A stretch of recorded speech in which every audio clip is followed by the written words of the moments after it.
Hukuncin yin jima'i da amarya ko uwar gida ta dubura.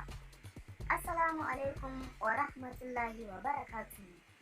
‘Yan uwa, kamar yadda kuka sani, wannan tasha ce wacce ke koyar da sirrin jima'i a musulunce. Don haka muna roƙonku ga wanda bai yi subscribe ba, ku danna mana subscribe, sannan ku danna alamar ƙararrawar sanarwa domin sanar da ku da zarar mun ɗora sabon bidiyo. Daga ƙarshe muna roƙonku ku danna mana like domin ba mu ƙwarin gwiwan kawo muku sababbin darussa da suka shafi jima'i kai tsaye. Kamar yadda shari'a ta yi hani akan aiwatar da jima'i ga uwar gida ko amarya a lokacin da take haila, haka ma jima'i ta dubura, shari'a ta yi hani mai tsanani akan aiwatar da shi. Ku saurari wannan bidiyo tun daga farko har ƙarshe. Manzon Allah sallallahu alaihi wasallam ya yi hani ga waɗannan munanan ayyuka, wato jima'i a lokacin da mace take haila ko kuma ka yi jima'i da ita ta dubura a hadisai da dama.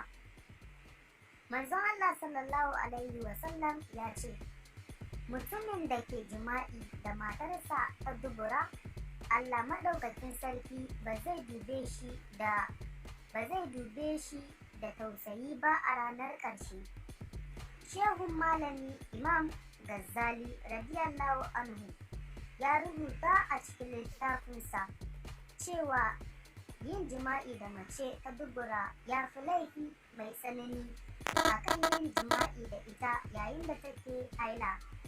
A sani dukansu laifuka ne masu tsanani.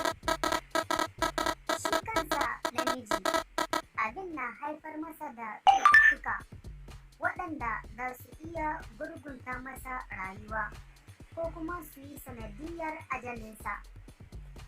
Manyan likitocin zamani sun yi bincike sun gane cewar akwai babbar matsala tattare da yin jima'i da mace ta dubura.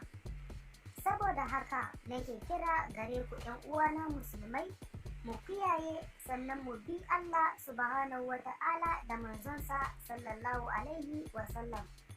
Allah ne mafi sani.